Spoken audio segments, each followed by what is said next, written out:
Welcome to The Art of Decluttering. I am Kirsty Frigia. And I am Amy Ravel, and we are very excited today. It is not just two mics that we are recording, but we have some pod sisters with us. Kirst, who have we got? We've got Jen and Jill from the Frugal Friends Podcast here with us. We've had heaps of requests to chat about money from our listeners, and so this is an awesome opportunity to speak to two amazing women who have a great podcast and learn from them about what frugality means and what their hearts are for people in regards to money. So with that in mind, welcome, Jen and Jill. Would you like to introduce yourselves? Oh, thank you so much for having us. I love that you refer to us as pod sisters. You totally are. Feels like a pod sisterhood for sure. But my name is Jen, and I am one half of the Frugal Friends, and I am a personal finance writer and expert.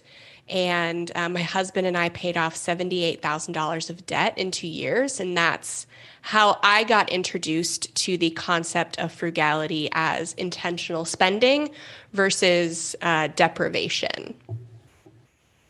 And I am Jill. I'm the other half of the Frugal Friends podcast. Together we make a whole. And yes. My background's actually in social work. I am a licensed clinical social worker, and I still maintain my day job in the field and work on the podcast as a bit of a side hustle. And really, my introduction to frugality, my relationship with frugality has been relatively lifelong out of necessity, not ever really making a ton of money. As you can imagine, on a social worker's salary, I had to become quite creative if I wanted to avoid debt, which I did. So through various problem solving and implementing creativity and non-traditional housing methods, my husband and I were able to pay off $56,000 of debt and just continue on the frugal journey, because it's not just about debt payoff or living a frugal lifestyle because you're on a low income. It can certainly help, but realizing that this is a lifestyle and a way of living that is intentional, that I wanted to maintain even when I'm debt-free. I love that you both use the word intentional, and that is like one of your core passions, and it comes out so much in every one of your episodes. And I love that is also aligned with our business, and so closely aligned. Like, we are all about intentionality and want people to be intentional in all areas of their life.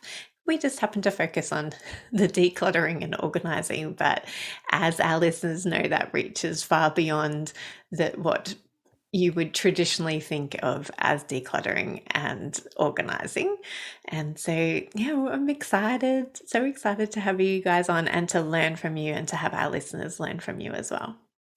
Tell us a little bit about what frugality means. It's a word that I have over the years developed a good relationship with, but I would definitely say in my late teens and early 20s, it was a naughty word.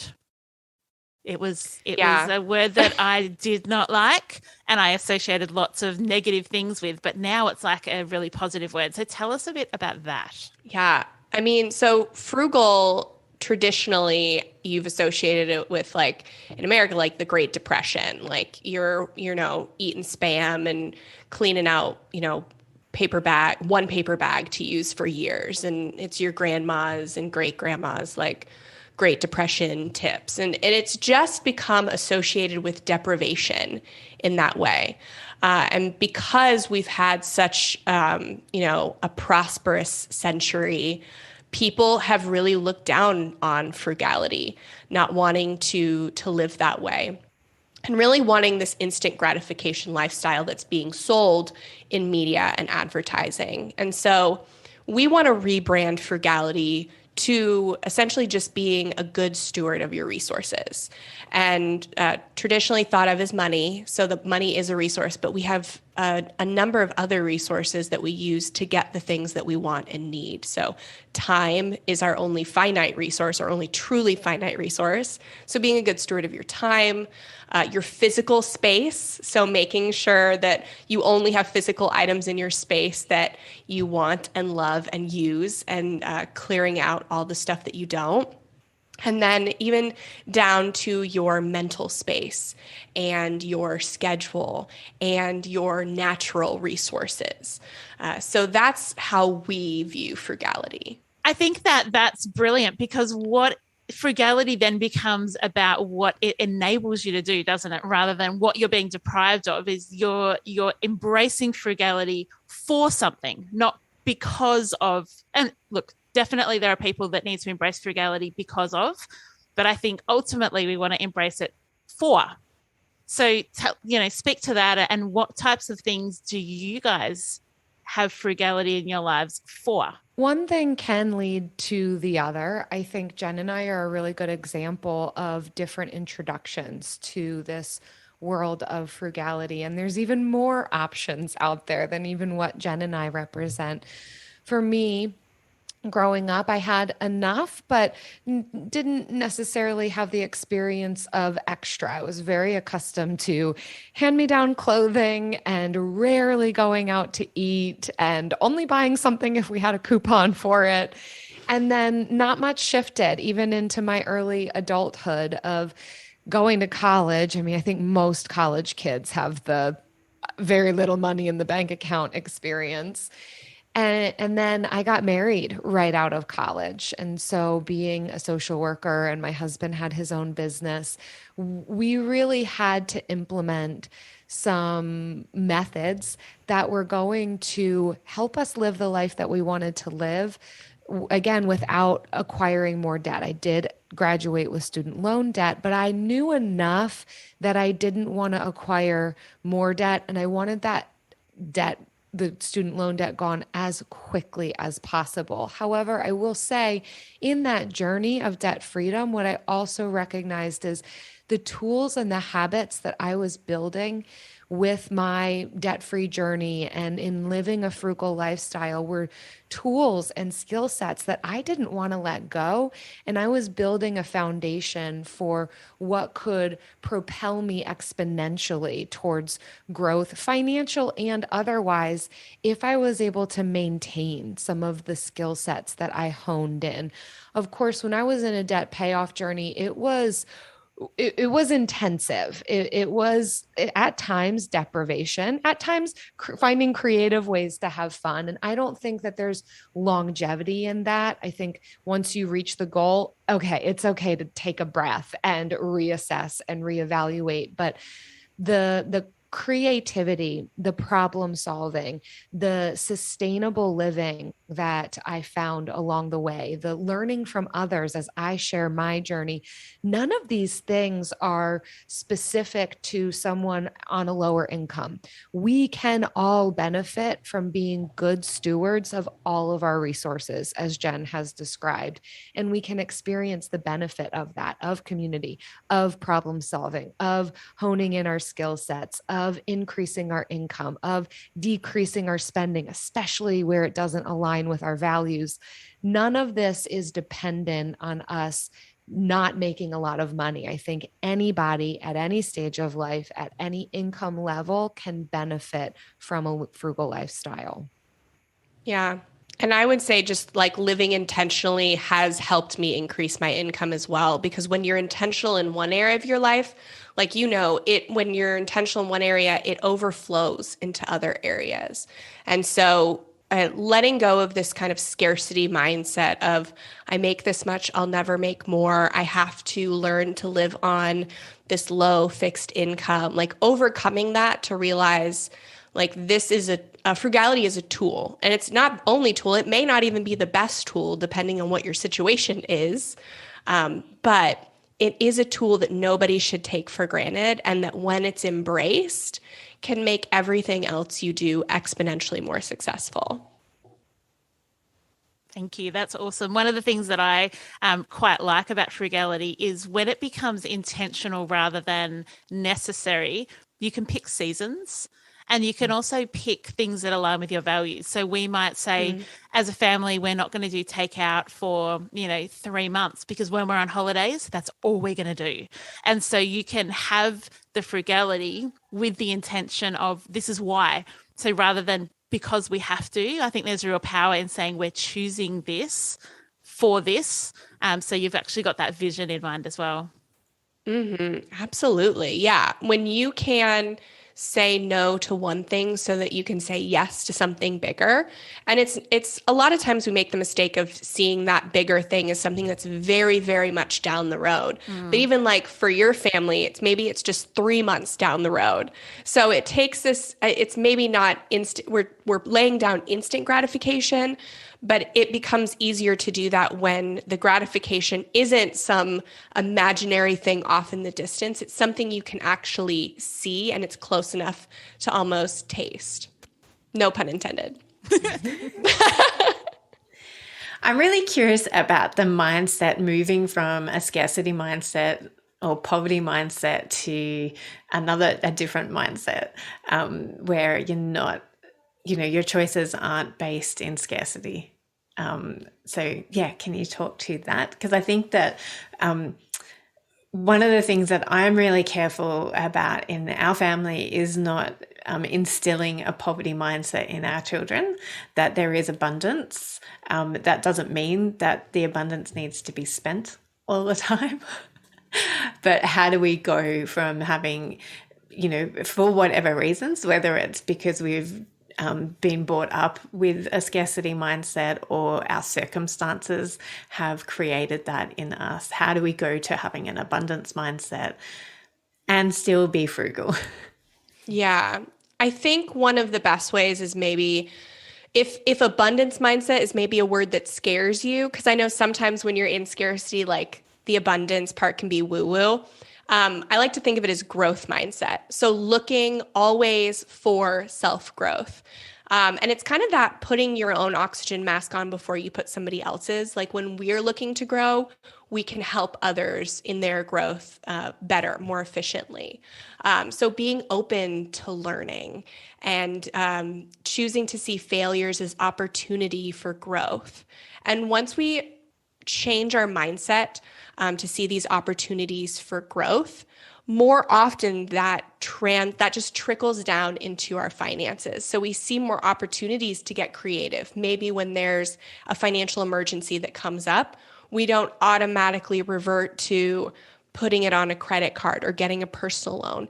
You can have space to think creatively about how to solve it. And then you have space to think creatively about how to increase your income. So these financial emergencies are more like inconveniences. So it takes a lot of time and, again, intentionality to cultivate your growth mindset.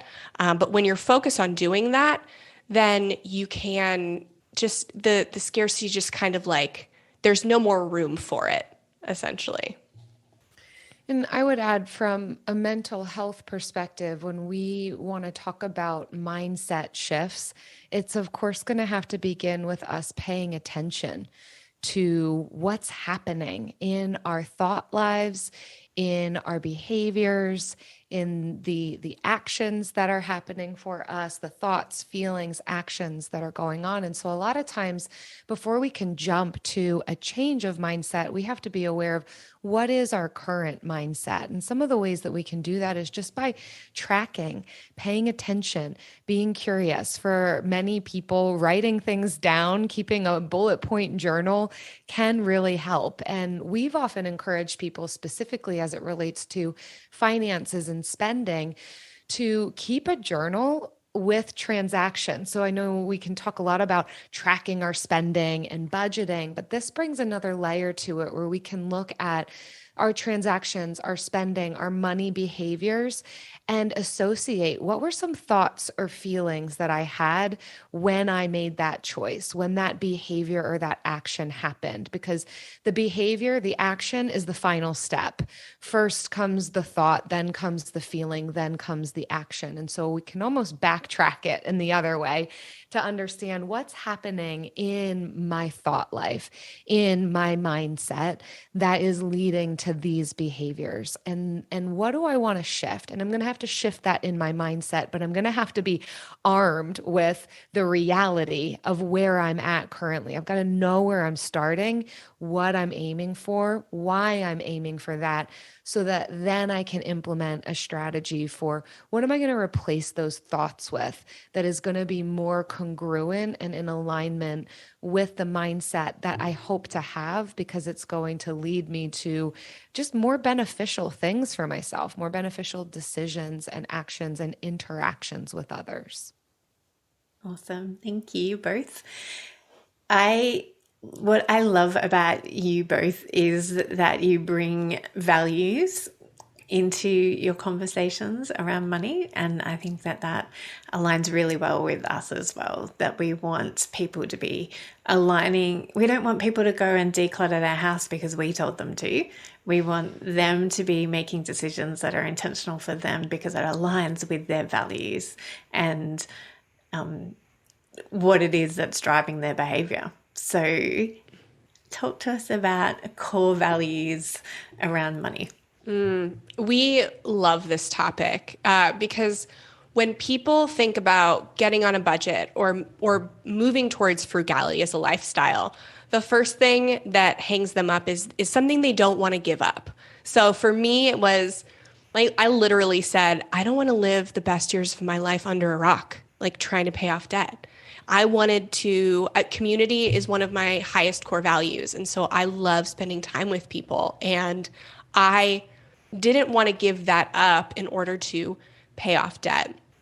And now that I have done it, I realize so now I know community is one of my core values. And it's the first thing that you think of that you don't want to give up. That's the last thing to give up, if at all. So in my mind, I was like, I don't want to give up the happy hours and the nights out with friends. But it was really the friends I didn't want to give up.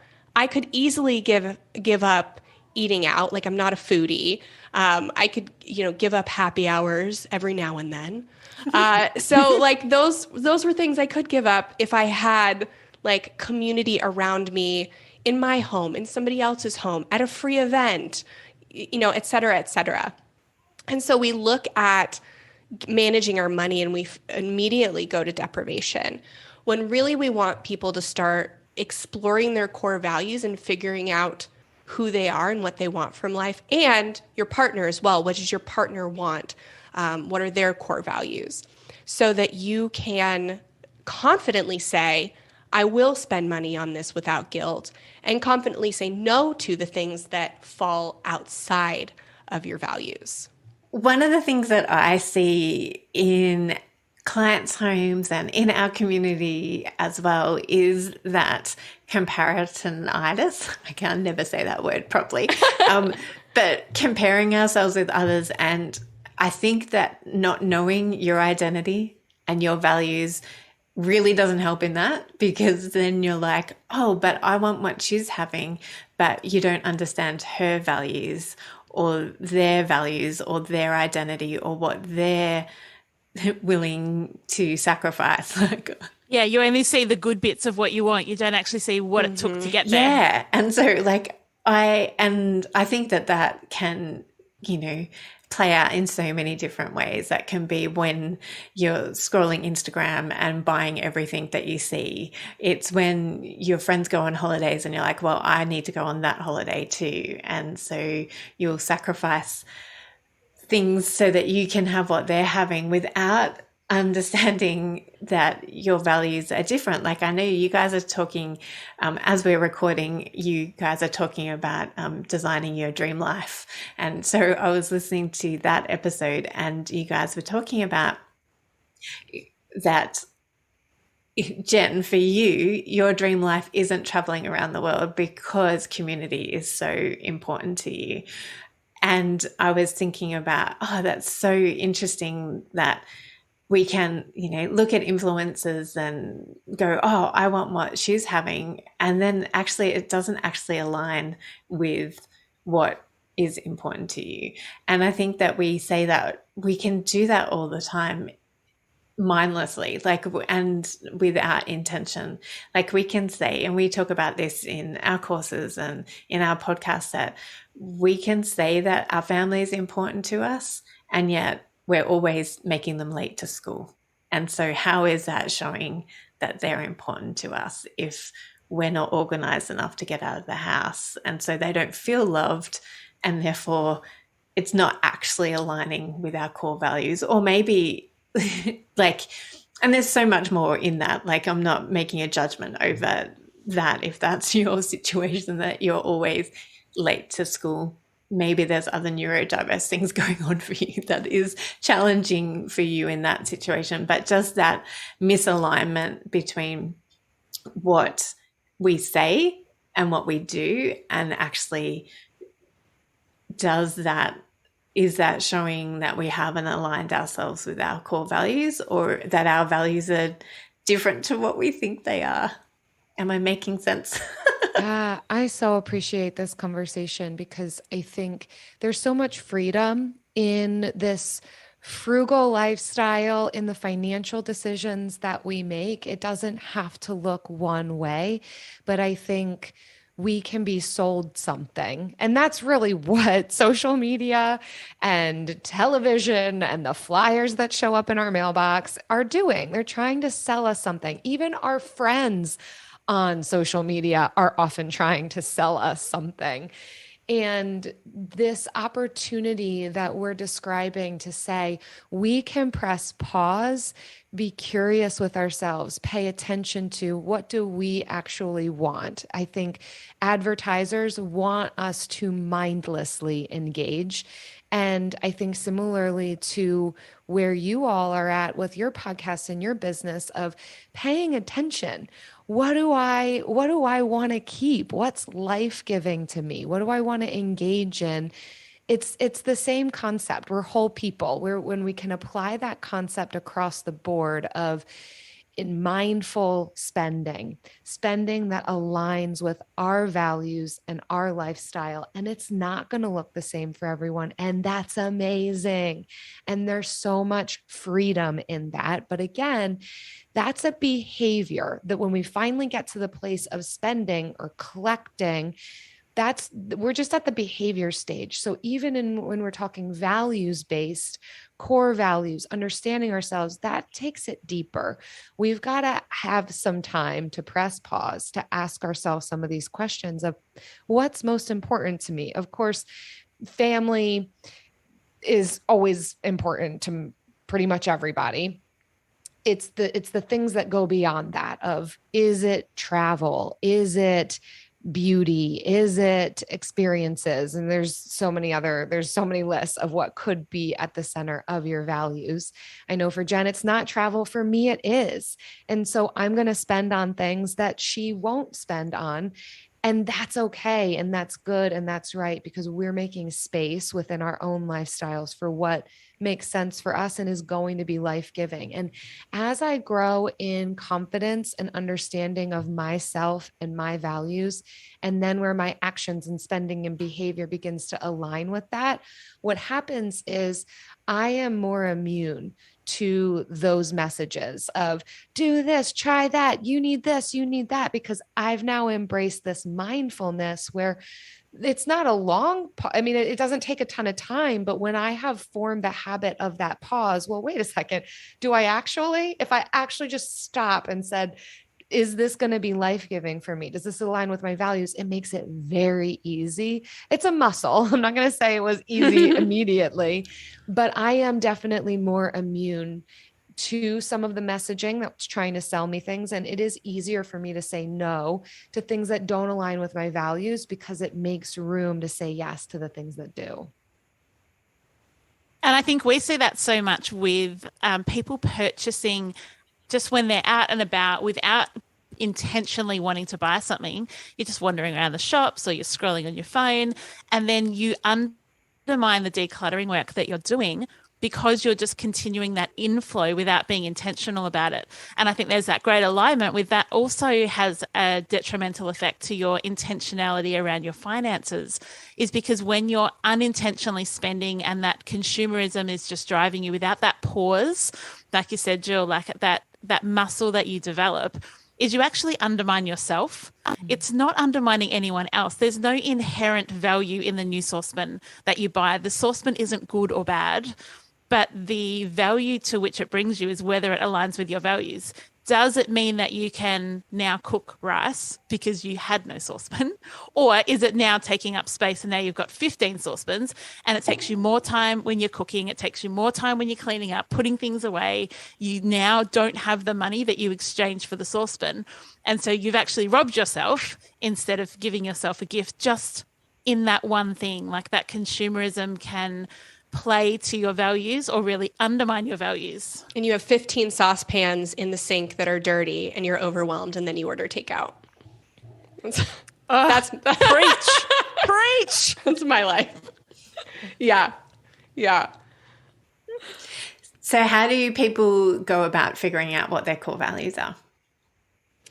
So we encourage people to look at a list of core values, start with that. We've narrowed down a really good list of 50 that we have in our membership. And it takes out, so there are 4 things that I think every human inherently wants, which is faith, friendships, family, and fulfilling work. And so to us, those aren't necessarily core values, because if you have a family, you value them. That's normal, unless you're a sociopath. You value your family. But finding your core values will influence how you show up best for your family. And it can help you find your strengths and not feel guilty in your weaknesses, or look to grow in them.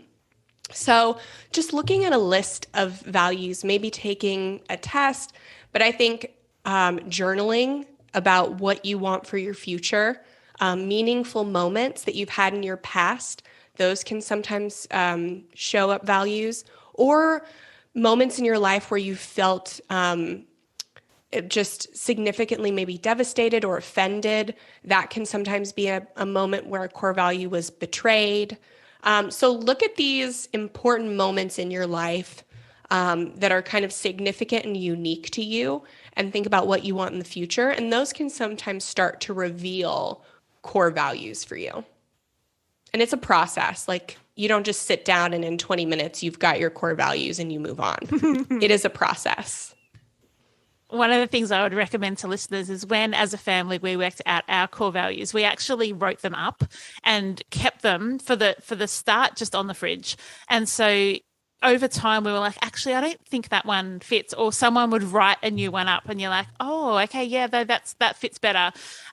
Because they are a development often, and you start to question them and go, oh, the actions that I just did don't align with that value. Is it because the value's not right, or is it because the actions weren't right?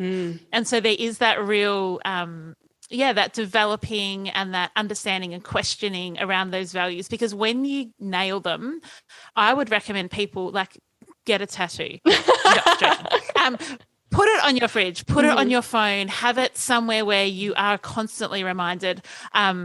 And I actually can't remember if it was you guys that said this or another podcast I was listening to this week. But in fact, I think it may have been, I was listening to the audiobook of Atomic Habits. But at dinner time, when you're sitting down, is pick one of your values once a week, each night, whatever works for you. And just like, how have you displayed that value this week? Often one of the questions we'll ask the kids at dinner time is like, who did you show kindness to today? And so you're just reinforcing those values in a moment where you're not actually having to make a hard decision. Because when you're having to make the hard decision, it's much harder to draw on that value if that's the first time you're talking about it that week, that month, that quarter. Wow. Yeah. And it sounds like for you, Amy, you're not only identifying core values as individuals, but also as a family, which is a really awesome practice. What we've found is where we can also bring it to the individual level it helps us come together around some of these more difficult conversations. For partners being able to understand or at least know of the core values of the other can help to explain some of the decisions that might be made or the approaches to money. And so where we might not always understand the behavior, we can bring it back to a value. And usually that allows for greater understanding, more productive conversation, valuing of one another's values, to be redundant. Usually when partners are butting heads against money issues, if we can move it off of whatever money topic and bring it deeper to, well, what is this saying about this person's core value?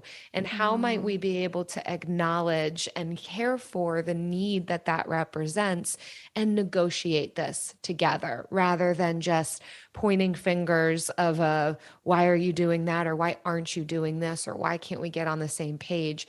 When we can come together around a conversation about core values and the way that that impacts money can really, really help some of the more tenuous conversations.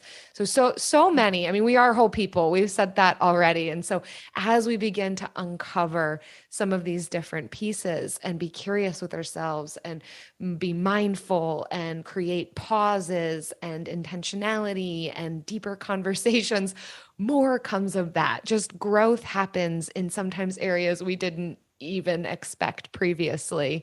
But when we can connect our values to our spending, it creates motivation. It helps us to limit where we need to limit, but also expand where we need to expand. And it's a completely different concept than deprivation. Mic drop. So many snaps all around. So many snaps. Oh, you're a snapper. Yeah. I snap and people look at me like, what are you doing? I've had to hold back my snaps, but like I can no longer hold them back. Whereas I'm like more like jazz hands. Yeah, you've got that's the podcaster applause. Jill's never done that before. No, I haven't. First time for everything. So for you, dear listeners, Jill was putting her hands together in a champion of the universe. Yeah. Cheerleading. There's ever a video of it. There it is. Maybe we should cut this and make it a video for I think we might need gif of Jill just doing that. So good. I love what you just said, Jill, around understanding one another's core values, and that can so help in the decluttering process as well. Like when people are feeling offended that somebody would take away something, because decluttering can be viewed as deprivation as well. And so when we in our community often get the questions around like, well, how do I get my partner to change? And it's all my partner's fault. It's all my children's fault. Nothing to do with me. No, I am perfect. We're the saints. Yeah. I think that that's really helpful in understanding. When you understand somebody's core values, then that's when you can dig deeper and go, oh, okay, let's just not look at the behavior, but understand that the behavior is informed by their thoughts and feelings and their core values. So that can bring a whole lot of compassion and grace to conversations. And you can start from a place of curiosity and I'm just trying to understand you. Can you please explain to me why this is so hard for you? It makes the process more fun too, because I think we all kind of like to make the people that we love feel like valued and just like feel good. And so when you can, maybe point something out that you would have decluttered and been like, hey, you really value this and love this. Like, here, put this higher on the mantle or whatever. Like, let's show this off. Like, you can make your family member like feel better and feel valued. And that's kind of, that's fun for me when I get to do that for my husband. What number are you on the Enneagram, Jen? I'm a 3 actually. Jill? Yeah, similar. I'm a 3 as well. Oh, so 2 3s together. There's so much in Enneagram world that I can already see Kirsty's brain going at 100 miles an hour. Like, oh, she loves the Enneagram. We are serial achievers. Yeah, I'm there with you, sisters. Oh, the pod sisters strike again. Yes. I would love to. I would actually think for the 4 of us, I think it would be really helpful for listeners if we each shared a way that frugality manifests for us. So, and let's talk about financial frugality intentionally, because that's your mojo, girls. So tell us just one thing that's what it looks like. And we're taking into account the values and the intentionality and the consumerism and the aligning with partners and families, all of that. What is one thing, one area that it looks like specifically? Oh, just one. Just one. Oh. For all the rest, listeners, search Frugal Friends on your podcast app. Just one for now, though. Okay. Jill, you're going to have to go first. Yeah. Okay, I can go first. There's so many I could choose, but here you go. Here's a real-time example. One of the tenets of frugality or the aims of frugality, I won't call it a tenet, an aim, is to decrease spending and increase income to get after your goals, whatever they might be.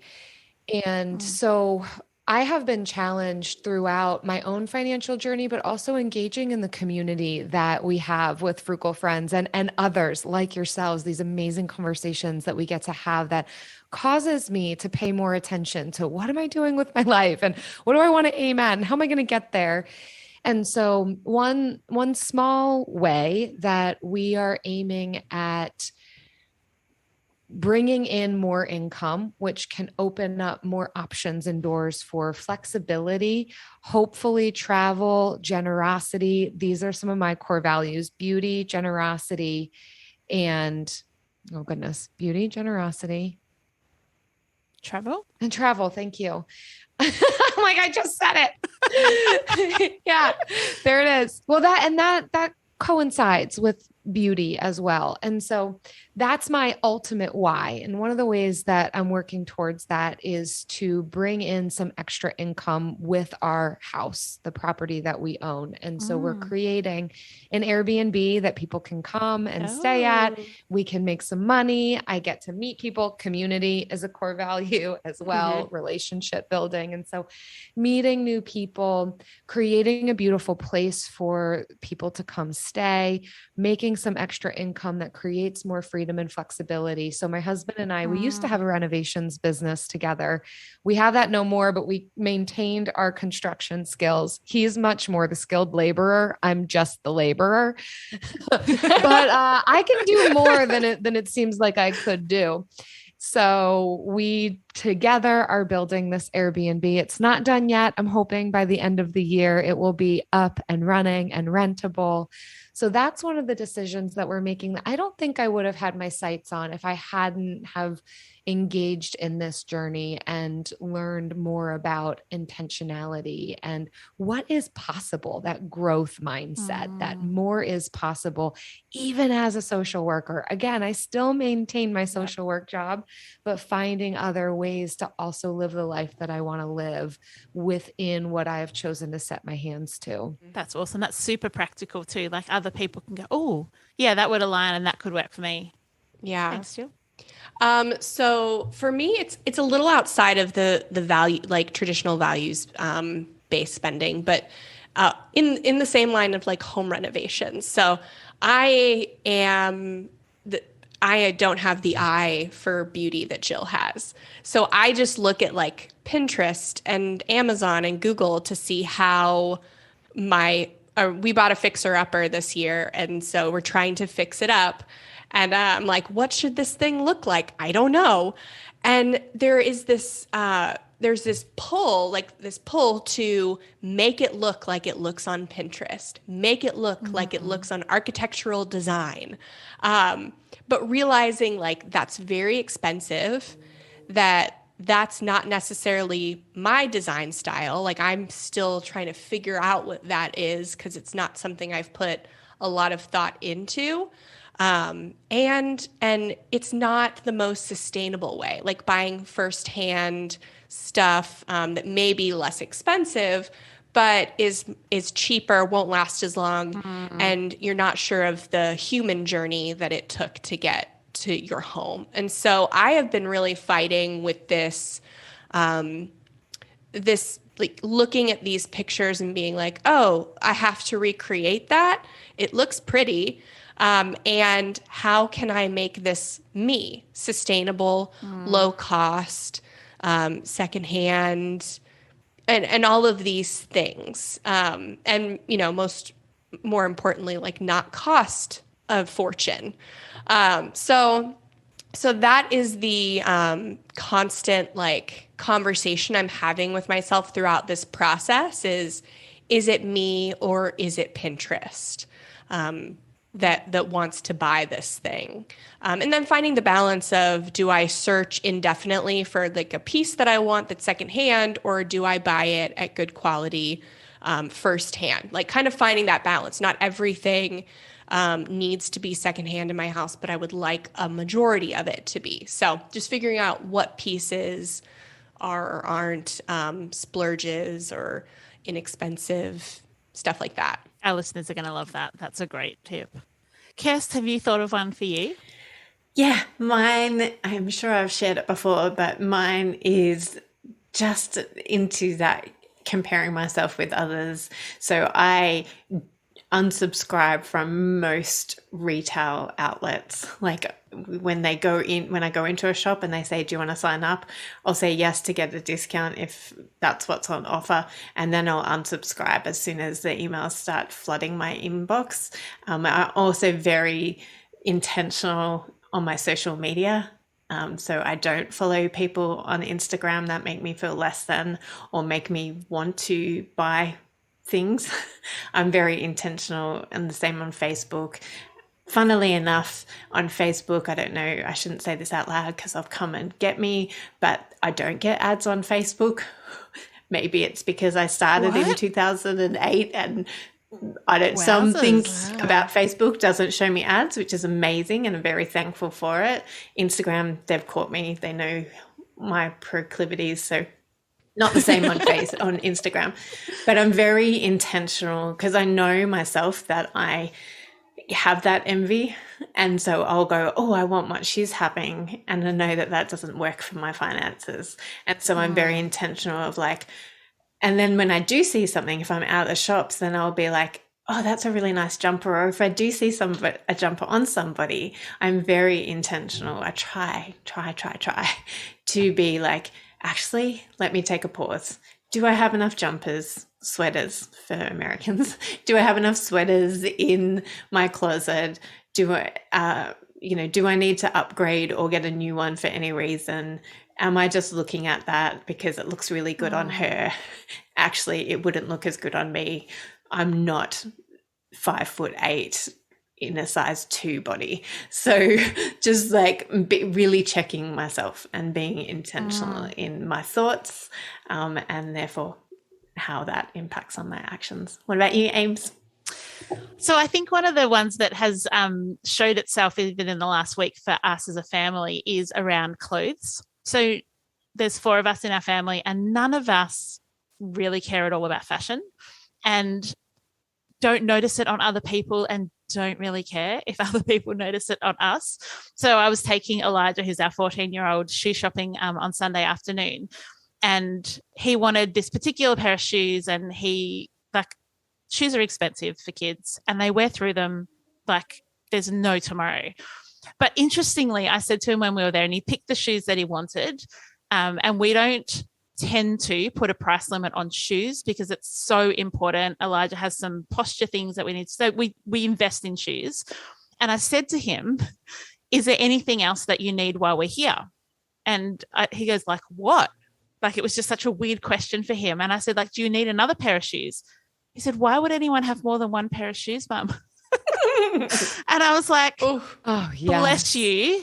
because in our family, we buy really good shoes that you wear until they, are falling apart. And then we buy you another pair of really good shoes. And in his mind, because I said to him, but maybe you don't just want a pair of black runners. Maybe you also want a pair of shoes that you can wear when you go out with your mates or something. And he's like, no, just one pair. And then when they wear out, I buy another pair. And it just at the time reminded me, like, that is a family value for us, is that we don't have a lot of clothes. We don't have a lot of shoes because it's not important to us. And so I don't care if 10 out of the next 15 times you see me, I'm wearing the same thing. I don't care. And I don't care if you care because it's not important to me. Like, I want you to love me for me and not the fact that you're like, oh, she wears that jumper a lot.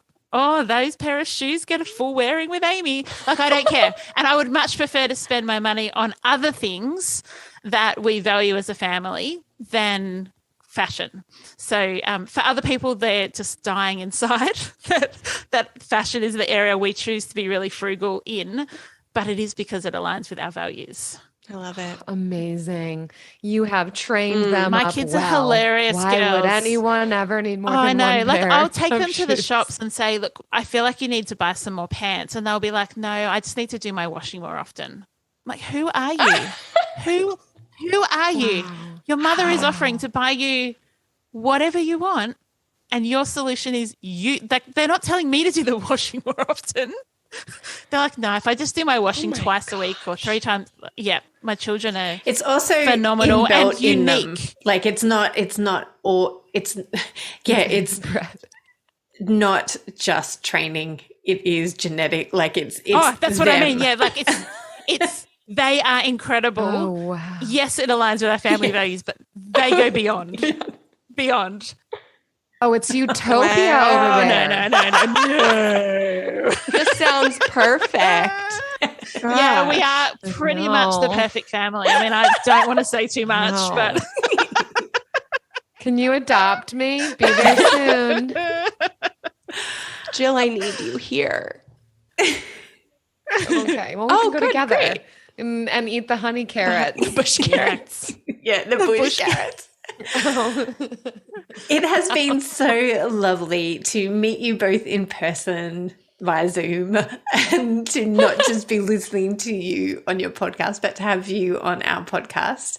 We really appreciate you. We love that you see everybody as unique and individual and that there's no one size fits all when it comes to money, when it comes to values, when it comes to intentionality. So we want to honor you in that and say thank you for being on our podcast today.